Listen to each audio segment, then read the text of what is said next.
La historia de cómo me nombraron director del hospital provincial, pero no se lo conté a mi familia. Mientras cuidaba de mi madre ingresada, la doctora que la trataba se burló de mí, diciendo que si no tienes dinero, no deberías estar en una habitación VIP. Todo cambió cuando la jefa de administración me vio y me saludó con una reverencia. Les invito a seguir esta historia. Les deseo un momento de relajación. Estaba encogido en un frío banco de acero inoxidable, en el pasillo de la unidad de cuidados intensivos. Llevaba la misma ropa por tercer día consecutivo. Una vieja chaqueta caqui con los puños deshilachados y unos vaqueros descoloridos con un rasguño en la rodilla. Entrelacé las manos y agaché la cabeza, tratando de ahuyentar el sueño que me vencía tras varias noches en vela.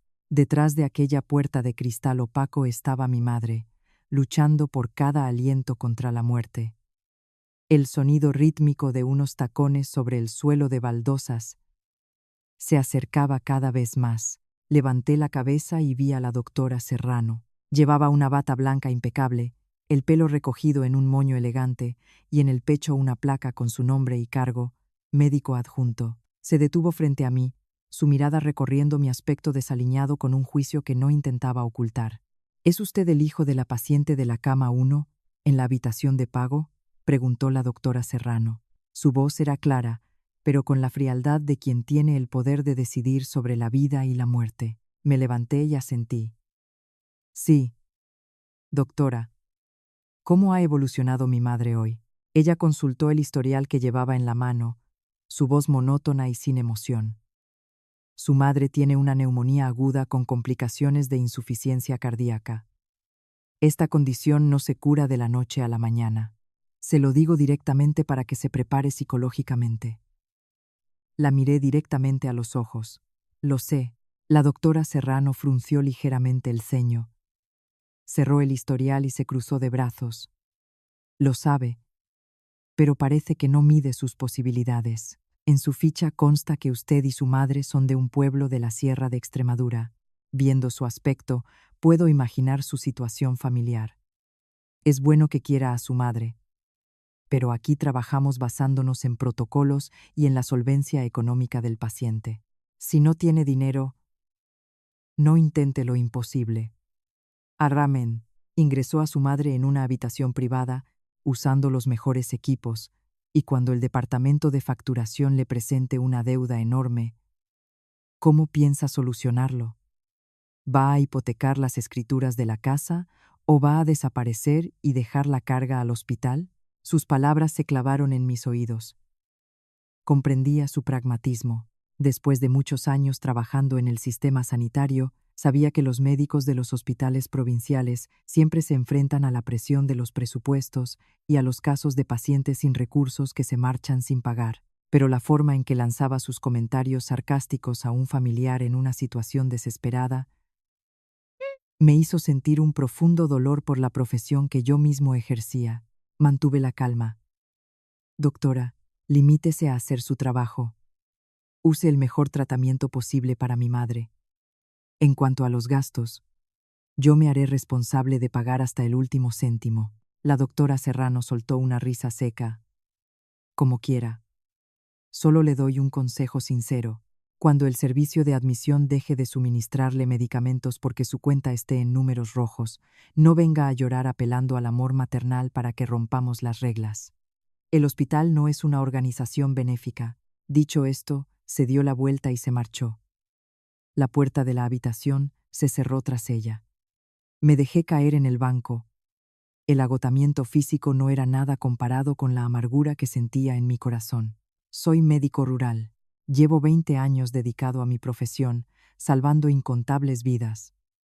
Pero en este preciso instante, a los ojos de mis colegas de un hospital más grande, solo era un paleto despreciado por mi origen humilde. Justo en ese momento, el teléfono vibró en mi bolsillo. Lo saqué y vi un mensaje de un número desconocido, con un tono muy formal. Estimado doctor Alejandro, soy Carmen, jefa de Administración y Gestión del Hospital Provincial. Mañana a las 8 en punto, le ruego que se presente en la sala de juntas de la quinta planta para la ceremonia de nombramiento en su nuevo cargo de director gerente. El equipo directivo y todos los jefes de servicio están listos para recibirle. Guardé el teléfono. Un nuevo cargo. Una enorme responsabilidad que la Consejería de Sanidad acababa de confiarme. La resolución estaba firmada, pero aún no se había comunicado internamente, ni había habido una presentación oficial. En este enorme hospital, aparte de algunos miembros de la directiva que había conocido en la consejería, ningún médico conocía al nuevo director que acababan de trasladar desde un hospital comarcal, ni siquiera la doctora Serrano. Apoyé la cabeza en la pared y miré al techo. Mañana tendría que enfrentarme a ellos desde una posición completamente diferente. Pero esta noche, seguía siendo solo un hijo con la vida de su madre sobre sus hombros. Cerré los ojos y mi mente viajó a lo ocurrido 3 días antes. Era una tarde de sol pálido. Acababa de salir del despacho del consejero de Sanidad con la resolución de mi nombramiento en la mano. 20 años de dedicación en una zona rural remota, enfrentándome a todo tipo de carencias de equipamiento, había logrado, junto a mis compañeros, superar innumerables dificultades para convertir el hospital comarcal en un referente de la sanidad rural. Ser trasladado como director del hospital provincial era un giro monumental en mi vida. Tomé el autobús de vuelta a casa, con la intención de comprar un buen pollo asado para celebrarlo con mi madre. Mi padre falleció joven, y mi madre me crió sola, trabajando sin descanso para que yo pudiera estudiar. Toda su vida se había sacrificado, ahorrando cada céntimo para pagar mi matrícula en la Facultad de Medicina. Ahora era el momento de poder ofrecerle una vejez tranquila. Pero la vida siempre te sorprende. Al llegar al patio de casa, vi a los vecinos arremolinados. Mi madre yacía inconsciente en el viejo sofá de madera, respirando con dificultad, su rostro amoratado. El médico del consultorio del pueblo le estaba administrando oxígeno manualmente. Al verme, me informó alarmado de la situación. Había tenido un ataque de tos severo y se había desplomado. Sospechaba de una neumonía aguda que había derivado en una insuficiencia cardíaca. Como médico, con solo una mirada supe que el estado de mi madre era crítico. El hospital comarcal no tenía el equipo necesario para intervenir en casos de insuficiencia cardíaca tan graves. Inmediatamente llamé a una ambulancia para trasladarla directamente al hospital provincial. Durante todo el trayecto, apreté con fuerza la mano delgada y arrugada de mi madre. Su ritmo cardíaco y neumonitor era un caos. Mientras le masajeaba el pecho, rezaba a todo lo divino. Si algo le pasaba a mi madre, ese puesto de director no significaría nada para mí. La ambulancia entró con la sirena a todo volumen en el patio del hospital. Mi madre fue llevada directamente a la UCI. Después de 2 horas, el médico informó que había superado la crisis inicial, pero que necesitaba un seguimiento especial y los mejores medicamentos para proteger su función cardíaca. Bajé a admisión para hacer los trámites de ingreso. La empleada tecleó en el ordenador y me imprimió un papel. Paciente en habitación privada VIP. Se requiere un depósito de 2.000 euros. Me metí la mano en el bolsillo. En mi cuenta bancaria, en ese momento, solo tenía poco más de 2.200 euros. Un médico con 20 años de carrera, como yo, no debería estar en una situación tan precaria. Pero todos mis ahorros los había invertido el mes anterior en comprar un ecógrafo de segunda mano para un pequeño consultorio en una aldea de la montaña. Además, durante años había tenido la costumbre de usar mi propio dinero para comprar medicinas y alimentos para las familias más necesitadas de mi comarca. El resultado era que apenas me quedaba ese pequeño colchón. Sin dudarlo un segundo, pagué con la tarjeta el depósito completo. El mensaje de mi banco confirmó la transacción, dejándome con poco más de 200 euros en la cuenta. Volví a la habitación con paso pesado. Mi madre yacía en una cama impecable, rodeada de un respirador y un gotero que emitían pitidos constantes. La habitación VIP era espaciosa, limpia, con aire acondicionado e incluso una pequeña nevera. El contraste entre la comodidad del lugar y la angustia de mi corazón era abrumador. Mi madre abrió los ojos lentamente. Me vio a mí y luego miró alrededor de la lujosa habitación. Con la mano en la que tenía la vía, intentó agarrar mi camisa. Su voz era un susurro entrecortado. Alejandro, hijo, Llévame a casa. Esta habitación es carísima. Mi enfermedad es cosa de la edad. Viviré lo que me quede. No quiero ser una carga para ti. Le apreté la mano, conteniendo las lágrimas. Me acerqué a su oído y le dije lentamente: Mamá, no te preocupes. Me acaban de subir el sueldo en el trabajo y me han dado una paga extra considerable. Puedo pagarlo todo. Tú descansa y ponte buena. El médico dice que tienes que reposar, no pensar en nada que pueda afectar al corazón. Al oír esto, la ansiedad en los ojos de mi madre disminuyó. Suspiró y cerró los ojos lentamente, sumiéndose en el sueño. La tapé con la fina manta. Mi mentira piadosa podría tranquilizarla por el momento, pero los 200 euros que me quedaban en la cuenta me dejaban en un verdadero callejón sin salida. El coste diario de esta habitación, sumado a los medicamentos, era una cifra astronómica para mis escasos recursos. A la mañana siguiente, esperaba en el pasillo la hora de visita. Los médicos de la UCI comenzaron su ronda. La doctora Serrano encabezaba un grupo de médicos jóvenes y enfermeros que entraron en la habitación de mi madre. Yo observaba desde la puerta de cristal. La doctora comprobó los monitores, revisó los tubos y las vías con una profesionalidad y decisión impecables. Un momento después, salió y me llamó con un gesto. Sostenía el historial. Su expresión era seria. Señor, la insuficiencia cardíaca de su madre está empeorando. La medicación nacional que le administramos anoche no está dando buenos resultados. Su músculo cardíaco está débil y muestra signos de agotamiento. Mi corazón latía con fuerza. ¿Y ahora qué protocolo vamos a seguir, doctora? Ella pasó a la siguiente página del informe.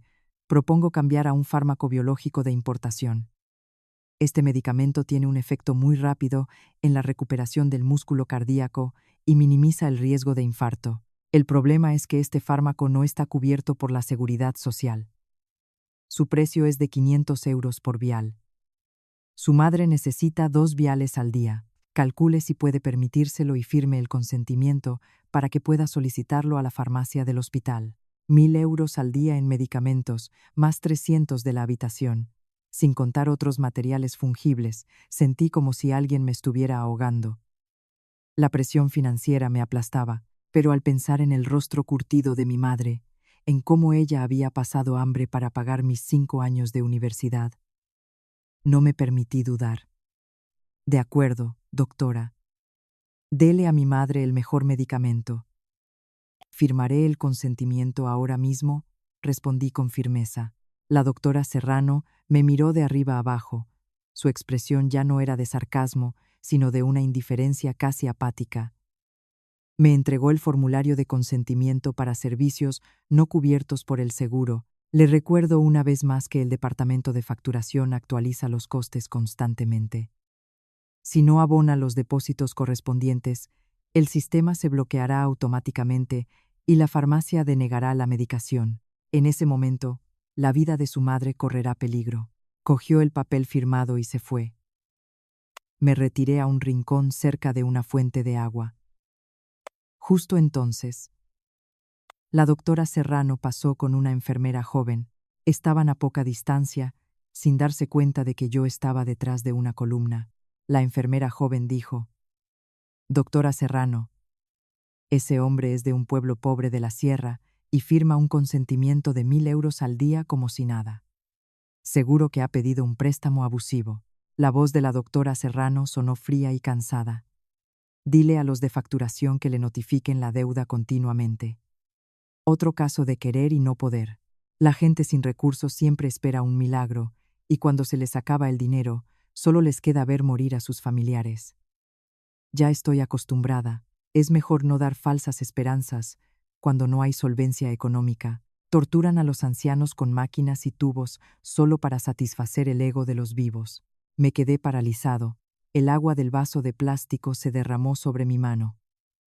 Cada palabra de la doctora Serrano destilaba un pesimismo extremo sobre la condición de los pobres. No me insultó, pero su certeza de que los pobres fracasarían en su lucha por la vida me dolió más que cualquier humillación. Quizás, a sus ojos, la pobreza era una sentencia de muerte predeterminada que ningún esfuerzo podía superar. Al mediodía, El estómago me rugía de hambre. Le pedí a la enfermera de guardia que vigilara a mi madre y bajé en el ascensor a la cafetería de la planta baja. Estaba abarrotada, el olor a comida mezclado con el característico aroma a desinfectante del hospital. Compré un menú del día por 10 euros y busqué un rincón tranquilo para comer. En la mesa de al lado, una mujer joven con un vestido de flores gastado llevaba a un niño de unos 3 años a la espalda.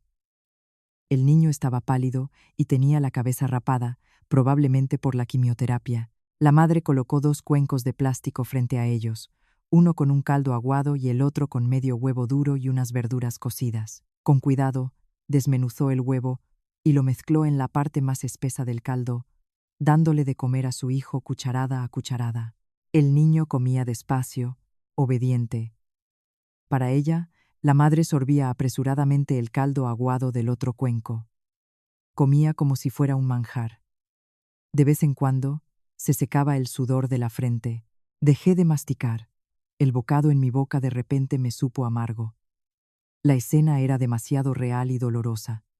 En el hospital más grande de la provincia, miles de personas acudían cada día a luchar por sus vidas. Para los que tenían dinero, el hospital era un lugar para recibir atención sanitaria de calidad, pero para los pobres, como aquella joven madre, era una máquina de triturar patrimonios, agotando sus fuerzas y esperanzas. La vida humana, en muchos casos, se valoraba cruelmente en dinero. El concepto de igualdad ante la enfermedad era solo una frase bonita en los libros. Terminé mi comida rápidamente y volví a la habitación. Mi mente estaba llena de pensamientos sobre la responsabilidad de un líder. Mañana, cuando ocupara oficialmente el sillón de director, ¿de dónde sacaría el presupuesto para ayudar a estas vidas desfavorecidas? Al abrir la puerta de la habitación, me alarmé al ver a mi madre tratando de arrancarse el esparadrapo que sujetaba la vía en su mano. El monitor emitía una alarma por el aumento de su ritmo cardíaco. «Mamá, ¿qué haces?». Corrí hacia ella y le sujeté las manos. Mi madre tenía los ojos llenos de lágrimas, suplicándome con su mirada nublada. «Alejandro, déjame ir a casa, hijo. He oído a las enfermeras hablar. Mi medicación cuesta 1000 euros al día. ¿De dónde vas a sacar tanto dinero? ¿Vas a vender la casa del pueblo para curar a esta vieja? Ya he vivido suficiente. No quiero ser una carga para ti». La abracé, sintiendo su pecho subir y bajar con dificultad. Mi corazón se partía en dos. Toda su vida trabajando duro. Y ahora, al borde de la muerte, solo se preocupaba por su hijo. Le sequé las lágrimas y le arreglé el pelo canoso. «Mamá, escúchame. Soy médico. Sé que tu enfermedad se puede curar y no me falta dinero. Te he ocultado algo. Ayer me nombraron director gerente del hospital provincial. Mi sueldo ahora es muy alto, suficiente para tenerte aquí un año entero si hace falta. Tienes que confiar en mí. Tienes que vivir para ver el éxito de tu hijo». Tuve que decirle la verdad, aunque sabía que podría no creerme. Mi madre se quedó atónita. Me miró fijamente, buscando algún signo de engaño, pero al ver mi mirada firme, asintió levemente. Las lágrimas rodaron por sus mejillas arrugadas. Relajó la mano y me dejó volver a colocarle el esparadrapo. Pulsé el botón para llamar a la enfermera y que revisara la vía, prometiéndome a mí mismo que, costara lo que costara, salvaría la vida de mi madre. Al atardecer, mientras le limpiaba la cara con una toalla tibia, alguien llamó a la puerta. Entró una empleada con el uniforme azul del departamento de facturación. Llevaba un fajo de papeles. Su expresión era tan fría como la de una contable. «Buenas tardes, soy del departamento de finanzas. Le traigo la notificación de gastos de la paciente de la cama 1. Me entregó el papel. La cifra en negrita al final de la hoja me deslumbró. El coste total acumulado ya superaba el depósito que había pagado. El sistema indicaba que la cuenta de mi madre tenía una deuda de 1200 euros. «Por favor, baje a la primera planta para realizar otro ingreso». La política del hospital es que si la deuda supera los 2000 euros, el software se bloquea automáticamente. En ese caso, la farmacia no podrá dispensar más medicación para la paciente. Su madre está con un tratamiento de alto coste. Los gastos aumentan muy rápido. Le recomiendo que ingrese una cantidad superior. Forcé una sonrisa, tratando de mantener la voz tranquila. ¿Podría esperar hasta mañana por la mañana? Mañana a primera hora pagaré toda la cantidad. La empleada de facturación negó con la cabeza, rotunda. Solo sigo las normas. El sistema se bloquea solo, no es algo que podamos controlar. Lo siento, no tengo autoridad para permitir deudas. Si todo el mundo pidiera aplazamientos, el hospital no podría funcionar. Dicho esto, se dio la vuelta y se marchó. Me quedé de pie en medio de la habitación, con el papel en la mano, temblando. 1.200 euros. Solo me quedaban 200 en la cuenta. Si no pagaba esa tarde, a la mañana siguiente mi madre no recibiría su medicamento para el corazón. Eso era empujarla hacia la muerte. Miré a mi madre, que dormía profundamente bajo el efecto de los sedantes. Salí de la habitación con sigilo, cerrando la puerta suavemente, y me dirigí hacia la salida de emergencia al final del pasillo. En el hueco de la escalera, saqué el teléfono. Busqué en mi agenda y me detuve en el nombre de Javier. Javier era el subdirector del hospital comarcal, mi colega y amigo más cercano durante años. Dudé un momento y llamé. Dígame. Jefe, Alejandro. Enhorabuena por el nuevo cargo, campeón. ¿Ocupado con el nombramiento y todavía te acuerdas de este pobre diablo? La voz de Javier sonaba alegre, con un murmullo de gente de fondo. Sentí un nudo en la garganta. Carraspeé para ocultar mi agotamiento. Javier, necesito un favor urgente. ¿Tienes dinero en la cuenta? Necesito que me prestes 2.000 euros. Te los devolveré en cuanto cobre. Hubo un silencio al otro lado. Javier parecía sorprendido. Nunca le había pedido dinero. ¿Pasa algo, Alejandro? ¿Cómo es que andas justo de dinero ahora? Le expliqué mi situación rápidamente. Mi madre está en la UCI del Provincial. Neumonía con insuficiencia cardíaca grave. La medicación no la cubre el seguro y es carísima. No llego. Ayúdame, por favor. El tono de Javier se volvió serio y preocupado. Joder. ¿Por qué no nos has dicho nada a los compañeros? Pásame el número de cuenta ahora mismo. Te lo transfiero ya. Tú cuida de tu madre. Si necesitas más, solo pídelo. Gracias, Javi. No quería armar revuelo. Que la gente en el hospital siga trabajando normal. 2 minutos después de colgar, una notificación apareció en mi pantalla. 2.000 euros transferidos a mi cuenta. Solté un largo suspiro de alivio. La presión invisible que me oprimía el pecho por fin se había aliviado un poco. Guardé el teléfono y bajé rápidamente a la primera planta para pagar. Lo de hoy era una lección muy cara. Yo era el futuro director, pero sin la ayuda de un colega, mi madre podría haber muerto por culpa de un software que bloquea la medicación por una deuda. En mitad de la noche, el silencio de la habitación se rompió. El sonido rítmico del monitor cardíaco se convirtió en una alarma estridente y continua. Me desperté de un sobresalto. La luz de alarma en la pantalla parpadeaba en rojo. Mi madre estaba de lado, arañando las sábanas. Su rostro se contrajo de dolor. Boqueaba. Cada respiración era un silbido agudo y dificultoso. Su piel se tornó de un color violáceo. Corrí hacia ella y la sujeté por los hombros. Había perdido el conocimiento, su cabeza se ladeó y sus ojos se pusieron en blanco. Una crisis cardíaca aguda y fulminante. Salí al pasillo gritando, llamando al médico de guardia. Un médico y 2 enfermeras entraron corriendo con un carro de emergencias. Empezaron a realizarle la reanimación cardiopulmonar y aumentaron el flujo de oxígeno. El médico de guardia miró los signos vitales, que caían en picado. Se giró hacia mí, con el rostro tenso. La situación es extremadamente crítica, el corazón casi se ha parado. La medicación de esta noche ya no hace efecto. Tenemos que usar una inyección de rescate de acción inmediata. Cuesta 300 euros la dosis. No está en el protocolo habitual. Necesito su consentimiento para administrarla ahora mismo. Grité, presa del pánico. Póngasela ya, doctor. Pagaré lo que sea.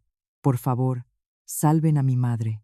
La enfermera rompió la ampolla de cristal, extrajo el líquido transparente con una jeringa y lo inyectó directamente en la vena de mi madre. 1 minuto, 2, 3. La tensión era insoportable. Finalmente, el ritmo cardíaco empezó a subir. Los latidos caóticos poco a poco recuperaron un ciclo regular. El color violáceo de su rostro fue desapareciendo. Soltó un largo suspiro y cayó en un coma profundo. El médico se secó el sudor de la frente y me puso una mano en el hombro. De momento, has superado la crisis. Gracias a que hemos puesto la inyección a tiempo, pero el músculo cardíaco de su madre está muy débil. Es como una vela al viento. Tiene que estar vigilándola las 24 horas. A la mínima, nos llama. Le di las gracias con una inclinación de cabeza. Recogieron sus cosas y salieron. La puerta se cerró, devolviendo un silencio asfixiante a la habitación. Me acerqué a la cama y tomé la mano fría de mi madre. La entereza de un hombre adulto, la calma de un médico con 20 años de experiencia, se derrumbaron por completo. Caí de rodillas al suelo, apoyé la cabeza en el borde de la cama y las lágrimas brotaron, saladas y amargas. La vida de la persona que más amaba era tan frágil que podía apagarse en cualquier momento. Los 2.000 euros que había pedido prestados por la tarde solo cubrirían la deuda y unos pocos días más. El camino por delante se me antojaba oscuro y lleno de impotencia. Al amanecer, la niebla cubría los edificios altos de alrededor. Subí a la azotea del hospital. El viento frío de la mañana me golpeó la cara. Me apoyé en la barandilla, mirando el gran patio de abajo. Las ambulancias comenzaban a llegar con sus sirenas. El hospital iniciaba otro día ajetreado. Pero en mi interior, todo era un caos de pensamientos. Estaba a punto de convertirme en el líder de esta enorme institución, el poder en mis manos. Pero no podía usarlo para salvar a mi propia familia. Las reglas son las reglas, los gastos son los gastos. Si usaba mi poder de director para intervenir en el sistema financiero por mi madre, perdería la dignidad de mi profesión y mi propio autorrespeto. Me dije a mí mismo que debía separar lo profesional de lo personal. El teléfono vibró. Un mensaje de recursos humanos. La jefa, Carmen, me escribía: Doctor Alejandro, vaya preparándose. A las 8 empezamos la reunión del equipo directivo. El mensaje me devolvió a la realidad. Estaba a punto de salir a la luz. Me pregunté cómo reaccionarían mis nuevos colegas, especialmente la doctora Serrano, al descubrir que el paleto pobre de ayer era en realidad su nuevo jefe. Volví a la habitación. Mi madre estaba despierta, mirando al techo, con los ojos cansados pero con más vida que la noche anterior. Al verme entrar, intentó sonreír. Alejandro, he soñado que tu padre venía a buscarme. Creo que pronto me iré con él. Este hospital es demasiado caro. Las medicinas cuestan una fortuna. Llévame de vuelta al pueblo. Echo de menos mi casa. No quiero que te endeudes de por vida por esta vieja. Me senté a su lado, arreglándole la manta. Mamá, otra vez pensando cosas raras. Los médicos dicen que has superado la crisis y tu corazón se está recuperando bien. Tengo un trabajo nuevo con un sueldo muy bueno. Ayer me dieron un anticipo de una paga extra. Puedo pagarlo todo. Quédate aquí tranquila hasta que te recuperes del todo. Si te vas a casa ahora, es peligroso. No lo permitiré. Mi madre me tomó la mano, su piel seca y áspera acariciando la mía. Tú eres médico, sabes cómo estoy. No te esfuerces demasiado, hijo. Solo quiero que vivas con honradez, que hagas el bien. Anda, vete a trabajar, no te quedes aquí todo el día. ¿Qué van a pensar en el hospital? Asentí, conteniendo un suspiro. Sí, esta mañana tengo que instalarme en mi nuevo despacho. He pedido a una enfermera que te vigile. A mediodía te traeré la comida. Tú descansa. Abrí la mochila de lona que había traído del pueblo. Dentro había un traje de color gris marengo. Lo había comprado hacía 3 años para un congreso nacional de medicina. El cuello estaba ligeramente desgastado y los pliegues del pantalón habían perdido su forma. Me metí en el baño de la habitación para cambiarme. Después de varias noches en vela cuidando a mi madre, había perdido peso. Al abrocharme la chaqueta, noté que me quedaba holgada. Mi rostro en el espejo estaba demacrado, con barba de varios días y los ojos inyectados en sangre. Incluso con el traje, mi aspecto era el de un hombre agotado y sufrido. Me eché agua en la cara para despertarme y me peiné el pelo revuelto con los dedos. Salí. Le di unas últimas instrucciones a mi madre y me marché. Le pedí a la enfermera de la puerta que estuviera atenta a la cama 1, que me llamara inmediatamente si pasaba algo.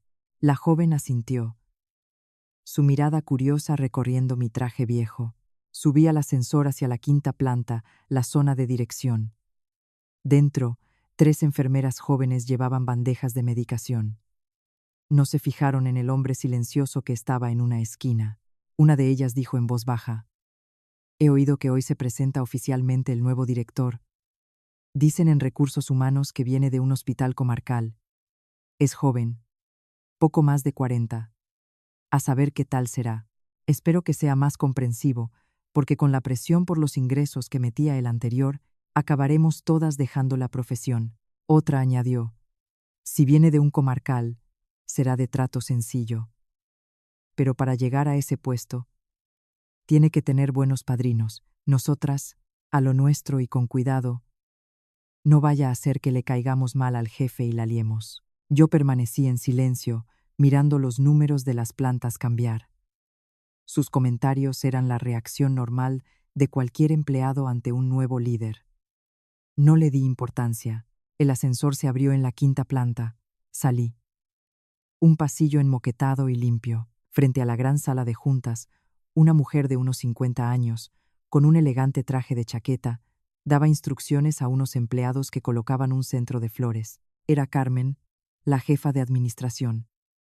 Al verme, frunció el ceño, examinándome de arriba abajo. «Buenos días. En esta zona se va a celebrar una reunión importante de la dirección. Los familiares de los pacientes no pueden subir. A quien busca, le indicaré cómo bajar a las plantas de hospitalización». Sonreí levemente. «Buenos días, Carmen. Soy Alejandro». Carmen se quedó paralizada. Abrió los ojos de par en par, mirándome como si no pudiera creer lo que oía. Juntó las manos, nerviosa, y su tono de voz cambió instantáneamente a uno de respeto y disculpa. «Dios mío, director, discúlpeme. Qué despiste el mío. No le había reconocido. Es que va usted tan sencillo. Por favor, acompáñeme a su despacho para que descanse un momento. Los jefes de servicio ya están todos en la sala de juntas». Seguí a Carmen por el pasillo. A las 8 en punto, Carmen llamó a la puerta de mi despacho para invitarme a la sala. Me abroché la chaqueta y caminé con paso lento y firme. Las puertas de madera maciza de la sala de juntas se abrieron de par en par. La sala era enorme, con una gran mesa ovalada. Más de 50 directivos y jefes de servicio, incluido el antiguo equipo directivo, estaban reunidos. Cuando crucé el umbral, todos los murmullos cesaron de golpe. Un silencio absoluto se apoderó de la sala. Docenas de ojos se clavaron en mí, miradas de curiosidad, de análisis y de pura estupefacción al ver que el nuevo director era un hombre delgado, con un traje desgastado, en lugar de la figura imponente que esperaban. Recorrí la sala con la mirada. Mis manos se cerraron en un puño involuntariamente cuando mis ojos se detuvieron en la 3ª fila a la derecha. La doctora Serrano estaba allí, mirando su móvil con aire distraído. En el momento en que sus ojos se encontraron con los míos, vi cómo su expresión se congelaba. Se le abrieron los ojos como platos. La boca se le entreabrió ligeramente, y el móvil se le resbaló de las manos, cayendo sobre la mesa con un golpe seco. El pánico más absoluto se reflejó en el rostro de aquella arrogante doctora. Me había reconocido. El familiar pobre, el hombre con la chaqueta raída al que había humillado en el pasillo, ahora estaba de pie. En el estrado principal, vi cómo sus hombros temblaban ligeramente. Agachó la cabeza escondiendo las manos entrelazadas bajo la mesa. Un representante de la Consejería de Sanidad leyó la resolución de nombramiento y me entregó un ramo de flores. Un aplauso resonó en la sala.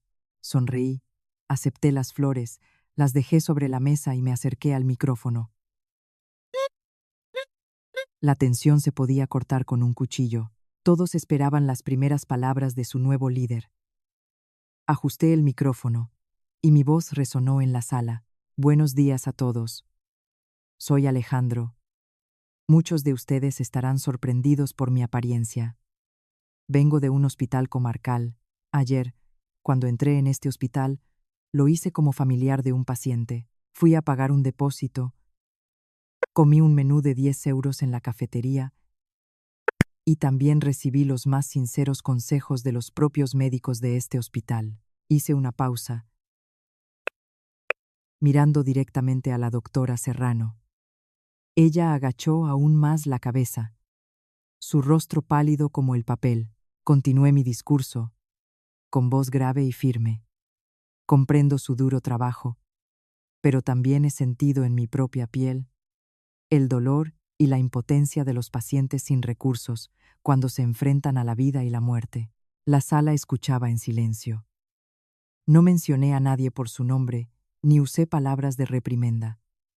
Solo conté la historia de la joven madre que daba la yema de su huevo a su hijo con cáncer en la cafetería.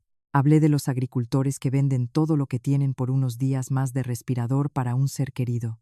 Nuestra profesión es salvar vidas. Antes de ponernos la bata blanca, debemos ser personas con compasión. Las máquinas y los medicamentos pueden tener un precio, pero la vida humana y la empatía son invaluables. Espero que, a partir de hoy, no solo trabajemos con protocolos, sino también con un corazón que sienta el dolor de los pacientes más humildes. No permitamos que nadie se sienta humillado o abandonado en el mismo lugar que debería salvarlos. Al terminar mi discurso, un estruendoso aplauso estalló. Vi emoción en los ojos de muchos médicos. Carmen se secaba las lágrimas discretamente. En un rincón, vi a la doctora Serrano usando un pañuelo de papel. La profunda vergüenza era evidente en su rostro. La reunión terminó en un ambiente solemne pero abierto. Mientras la gente se dispersaba, un subdirector médico se me acercó con una sonrisa salamera. Director Alejandro, me acaban de informar de que su madre está en la UCI. Qué descuido por nuestra parte, no lo sabíamos. Ya hemos preparado una habitación VIP gratuita en la 6ª planta, reservada para los familiares de la dirección. Un especialista estará a su disposición día y noche. Le invito a que ordenemos el traslado ahora mismo. Le miré directamente a los ojos y rechacé de forma tajante. Le agradezco su amabilidad, pero mi madre está recibiendo un tratamiento excelente en la UCI. Quiero que la traten como a cualquier otro paciente. Pagaré todos los gastos según las normas del hospital, sin usar fondos públicos ni privilegios. Mi madre no querría que su presencia alterara el trabajo de nadie. El subdirector, desconcertado, solo pudo asentir y retirarse. Cogí mi mochila de lona, me la eché al hombro y salí de la sala de juntas. El poder es una tentación terrible. Si aceptaba esos pequeños privilegios, perdería la autoridad moral para exigir justicia y dedicación a mis subordinados. Me dirigí al ascensor, con la mente puesta en la habitación donde yacía mi madre, preparándome para los desafíos aún más difíciles que me esperaban. De vuelta en mi nuevo despacho, después de aquella reunión trascendental, me senté en la silla de cuero negro. El escritorio era enorme, con un ordenador moderno, muy lejos de mi pequeña oficina en el hospital comarcal. Llamaron a la puerta. Era la doctora Serrano. Entró con paso lento, sin su habitual frialdad. Se detuvo frente a mí, retorciéndose las manos. Nerviosa. Director, he venido a disculparme por mi actitud y mis palabras insensibles sobre la situación de su familia estos días, dijo, inclinando la cabeza, con voz queda y llena de arrepentimiento. Le señalé la silla de enfrente. Siéntese. Lo pasado, pasado está. Lo que más me importa ahora es su criterio profesional. ¿Cuál es la situación actual de mi madre? Ella se sentó y abrió una libreta. La señora superó la crisis de anoche gracias al fármaco de rescate. Pero su músculo cardíaco está gravemente dañado. El tratamiento actual solo mantiene su vida de forma temporal. Propongo un nuevo fármaco biológico, de última generación. Tiene la capacidad de regenerar las células del miocardio muy rápidamente. La desventaja es que aún no está oficialmente en el catálogo de la Seguridad Social. Escuché con atención. ¿Y cuál es el coste? La doctora Serrano dudó un momento y luego respondió con franqueza. Un colega que consigue medicamentos difíciles de encontrar me lo ofrece a través del mercado extraoficial por 40.000 euros el tratamiento completo de 5 viales. 40.000 euros. Una suma astronómica. Asentí. Entendido. Vuelva a su trabajo.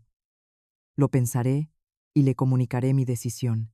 Cuando se fue, encendí el ordenador y con mi nueva cuenta de administrador, accedí a los datos de la farmacia. Con mi experiencia en gestión sanitaria, entré en el software de licitaciones de medicamentos del hospital. El resultado que apareció en pantalla me dejó helado. El hospital había ganado la licitación para ese mismo fármaco el mes anterior. El precio oficial de compra era de 4.000 euros por vial. Un tratamiento completo costaba 20.000 euros. Exactamente la mitad de los 40.000 que me había dicho la doctora Serrano. Una profunda decepción me invadió. Tenía que llegar al fondo de este asunto. Ese mismo mediodía, llamé a la doctora Serrano a mi despacho. Giré el monitor del ordenador hacia ella y señalé la tabla de precios de la licitación. Doctora Serrano, ¿por qué un tratamiento que al hospital le cuesta oficialmente 20.000 euros, usted me lo presupuesta en 40.000? Ella se acercó, miró la pantalla y sus ojos se enrojecieron al instante. No entró en pánico, sino que me miró directamente, con voz temblorosa. Director, por favor, fíjese bien en la columna de fecha de entrega prevista. El papeleo para liberar los fondos de esta licitación tardará al menos una semana más en procesarse. Mientras tanto, el corazón de su madre se debilita por horas. El fármaco del mercado extraoficial lo he conseguido suplicándole a un antiguo profesor mío de un hospital de Madrid para que me lo envíe esta misma tarde y salvarle la vida. El precio se dispara por la urgencia. Le juro por mi honor que no me llevo ni un céntimo de comisión. La doctora Serrano rompió a llorar. Miré de nuevo la fecha, y era cierto. Mi desconfianza casi había aplastado su dedicación. Le ofrecí un pañuelo. Discúlpeme, la he juzgado mal. Ella, entre sollozos, se desahogó. ¿Sabe, director? Hace 10 años, mi padre también enfermó gravemente. Vendí nuestra única casa y pedí dinero a todo el mundo, pero la burocracia del hospital fue demasiado lenta y no pude conseguir el dinero a tiempo para comprar el medicamento en el mercado negro. Mi padre murió en mis brazos por falta de medicación. Esa crueldad me convirtió en una persona pragmática y distante. Me aterra ver morir a los pacientes, me aterra enfrentarme a la impotencia de la pobreza. Por eso siempre aconsejo a la gente humilde que acepte la realidad, para evitar una tragedia como la mía. Pero su discurso me ha despertado. Me di cuenta de que estaba perdiendo la fe en la ética médica. Sus palabras, salidas del alma, me conmovieron. Detrás de esa fachada fría había un pasado lleno de dolor. Le aconsejé que se liberara de esa carga. Para conseguir los 40.000 euros esa misma tarde, llamé a mi amigo Javier al pueblo y le pedí que llevara las escrituras de mi casa al banco para pedir un crédito urgente. Al mismo tiempo, Carmen y el resto del equipo directivo, al enterarse, organizaron un adelanto del Fondo Social del hospital. Gracias a la ayuda de todos, logré reunir la enorme cantidad justo a tiempo para que la doctora Serrano trajera el medicamento y salvara la vida de mi madre. 10 días después, gracias al tratamiento y al cuidado de la doctora Serrano, la salud de mi madre mejoró notablemente. Insistió en que la trasladáramos a una habitación normal para ahorrar dinero y no sentirse tan sola. La trasladé a una habitación compartida de 4 camas. A su lado estaba una joven de 18 años llamada Lucía. Justo después de terminar la selectividad, le diagnosticaron leucemia. Su familia era extremadamente humilde. Sus padres, Agricultores de un pueblo pequeño habían vendido su última parcela de tierra y estaban desesperados. Lucía se negaba a comer, queriendo dejarse morir. Ese mediodía llevé la comida a mi madre. Desde la puerta la vi sosteniendo un cuenco de puré, tratando de convencer a Lucía con dulzura. Venga, Lucía, cariño, come una cucharadita. Si no comes, ¿de dónde sacarás fuerzas para la próxima sesión de quimio? Lucía, de cara a la pared, lloraba. Abuela, vivir solo sirve para hacer sufrir a mis padres. Ya no tienen dinero. Mi padre me dijo que iba a vender su sangre para pagar mi tratamiento. Prefiero morir pronto. Mi madre dejó el cuenco y le tomó la mano. Qué tontita eres. Para unos padres, un hijo es su vida. Si te rindes, ellos sí que vivirán una muerte en vida. Yo también fui muy pobre. Tuve que pasar hambre para que Alejandro pudiera estudiar. Las dificultades siempre pasan. Hija, sé optimista y vive. Dios nunca abandona a la gente buena. El cariño sincero de mi madre conmovió a Lucía, que la abrazó. Llorando desconsoladamente, entré en la habitación. Mi madre me sonrió. Me acerqué a la cama de Lucía y miré su historial. Hola, Lucía, soy Alejandro, el director de este hospital. Y el hijo de la señora de la cama de al lado. Revelé mi identidad con total naturalidad. Todos en la habitación se quedaron atónitos. Lucía intentó incorporarse, pero le puse una mano en el hombro para que no se moviera. He oído tu historia y acabo de revisar tu informe. Estás respondiendo muy bien al tratamiento. No puedes rendirte. En cuanto a los costes de tu próxima quimioterapia, ni tú ni tu familia tenéis que preocuparos más. Yo avalaré personalmente todos los gastos con mi sueldo. Tu trabajo ahora es hacer caso a esta abuela, comer bien y luchar con todas tus fuerzas. Los ojos de Lucía se abrieron como platos y luego estallaron en lágrimas de felicidad. No paraba de darme las gracias entre sollozos. Los otros familiares aplaudieron, felices por la joven. Esa tarde, mientras paseaba a mi madre por el jardín, me apretó la mano. Alejandro, has hecho lo correcto. La bondad no necesita razones. Ayudar a los demás es ayudarte a ti mismo. Tienes un cargo importante. Úsalo para proteger a los más débiles. La vida tiene pleno sentido cuando compartes tu amor con los demás. Asentí profundamente, grabando sus palabras en mi corazón. El lunes siguiente, encabezaba una inspección de la Consejería de Sanidad. Al pasar por el mostrador principal de admisión, vi a aquella joven madre arrodillada frente al cristal. Por favor, se lo suplico. A mi hijo se le acaba la medicación. Solo me faltan 100 euros. Déjeme de verlos. Mañana mi marido cobra y se lo traigo todo. Sálvele. Por favor. Lloraba desconsoladamente. La empleada estaba nerviosa. Me acerqué rápidamente, ayudé a la madre a levantarse y le dije a la empleada con voz firme: emita la receta para esa niña ahora mismo. Anote la deuda de 100 euros directamente a mi cuenta personal. A final de mes, la saldaré yo mismo. La empleada imprimió la receta al instante.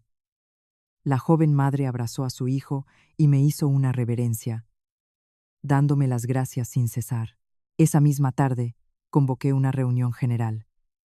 Desde el estrado, conté mi propia experiencia.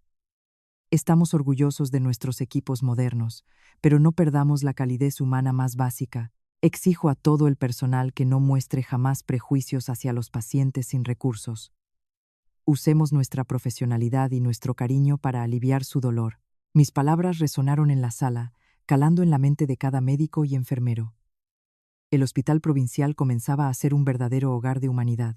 A final de mes, en la reunión de seguimiento, la jefa del Departamento de Trabajo Social informó sobre el fondo de ayuda del hospital. Director, el año pasado el fondo ayudó a 100 casos, pero todavía tenemos una larga lista de espera. Con el presupuesto actual, tenemos que rechazar a muchos. Golpeé suavemente la mesa con un bolígrafo. 100 es muy poco. Propongo que ampliemos el fondo a 300 personas al año. El director financiero se levantó, preocupado. Director, El presupuesto es limitado. Si aumentamos a 300, tendremos un déficit grave en el fondo de bienestar y en las pagas extras del personal. Le ruego que lo reconsidere. Me puse de pie, decidido. No puedo recortar el sueldo ganado con el sudor de mis compañeros para hacer caridad. Por lo tanto, anuncio una decisión personal. A partir de este mes, donaré mi sueldo íntegro de director, unos 60.000 euros al año, al fondo de ayuda. El caso de Lucía, que ya he apadrinado, se cubrirá con esta donación. Mis gastos personales los cubriré con los ingresos de mis proyectos de investigación, manteniendo el mismo nivel de vida sencillo que he llevado durante los últimos 20 años. La sala se quedó en silencio. Nadie podía creer que un director renunciara a un beneficio tan grande. Carmen se levantó lentamente, con los ojos llorosos. Si el director se sacrifica por los pacientes, nosotros no podemos quedarnos al margen. Yo dono voluntariamente el 10% de mi sueldo mensual. Inmediatamente, la doctora Serrano se puso en pie. Y yo, el 20% de mis ingresos mensuales. Uno tras otro, los jefes de servicio levantaron la mano para unirse. La solidaridad llenó la sala. Un mes y medio después, la salud de mi madre se había recuperado milagrosamente. Esa mañana, mientras le preparaba la maleta para el alta, la doctora Serrano y las enfermeras esperaban en el pasillo. La doctora se acercó y le tomó la mano a mi madre. Me alegro mucho de verla tan bien, señora. Cuídese mucho en casa. Gracias a usted y al director, he vuelto a encontrar el sentido de esta bata blanca, dijo, con una sonrisa sincera. Lucía también se acercó. Llevaba un gorro de lana fino, sus ojos brillaban con optimismo. Abrazó a mi madre. Abuela, que le vaya todo bien, le prometo que seguiré luchando para curarme y poder estudiar medicina. Quiero ser una doctora que salva vidas, como el director Alejandro. Mi madre le respondió con ternura. Mi niña, eres muy buena. Sé que lo conseguirás. Rezaré por ti desde el pueblo. Esperaré el día en que vengas a visitarme con tu bata blanca. Ayudé a mi madre a subir a un taxi y la llevé a la pequeña vivienda de servicio que el hospital me había asignado. Era una casa sencilla pero impecable. Ese mediodía comimos juntos. Mi madre me sirvió un trozo de pescado, sus ojos llenos de orgullo. Estoy orgullosa de que mi hijo haya mantenido su bondad, de que no se haya dejado corromper por el poder y el dinero. 7 años después, el hospital provincial se había convertido en un referente de la sanidad humanitaria. El fondo de ayuda ya alcanzaba las 1.000 becas anuales. La doctora Serrano había sido ascendida a subdirectora médica. Una mañana, una joven radiante entró en mi despacho. Era Lucía. Director. Soy yo, Lucía. Hoy he recibido oficialmente mi título de la Facultad de Medicina. He venido a enseñárselo, dijo, sonriendo, mostrándome el diploma. Gracias al fondo y a los médicos, había superado la enfermedad y completado sus estudios. Reí de felicidad y le di la enhorabuena. Esa misma tarde, entró una mujer de aspecto humilde. Era la madre que había visto llorando en admisión. Puso un sobre en mi mesa. Director Alejandro, hace 7 años salvó la vida de mi hijo. Ya está sano y va al colegio. Hemos ahorrado un poco y le traigo los 100 euros que nos prestó. El resto es para que ayude a otros pacientes. La acompañé al Departamento de Trabajo Social para que depositara el dinero ella misma en la urna del fondo. La bondad es un círculo sin fin. Mi madre vivió sus últimos años en paz y felicidad.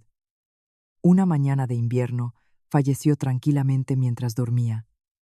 Su funeral fue sencillo pero muy emotivo. Cientos de médicos, enfermeros y antiguos pacientes a los que el hospital había salvado acudieron a despedirla. Lucía, ya médico residente en la UCI, se secaba las lágrimas en silencio. Esa noche, mientras recogía las cosas de mi madre, encontré un diario en un viejo baúl. En la última página, había escrito: Hijo mío, cuando leas esto, ya estaré con tu padre. Lo que más orgullo me ha dado en la vida es tener un hijo bueno. Recuerda siempre. La bondad no necesita razones. Ayudar a los demás es ayudarte a ti mismo. Es tarde, vete a dormir. No te desgastes la salud. Apoyé la cabeza en el papel, mis lágrimas emborronando la tinta azul. Las palabras de mi madre se convirtieron en la guía del resto de mi vida. 15 años después, con casi 60, fui invitado como ponente principal a un Congreso Nacional de Gestión Hospitalaria. Comencé mi discurso con la historia de un médico de comarcas, con un traje gastado, que vio a su madre sufrir por no tener dinero para un medicamento. La medicina moderna hace milagros, pero es la compasión la que decide si esos milagros llegan a los más débiles. Mi historia caló hondo.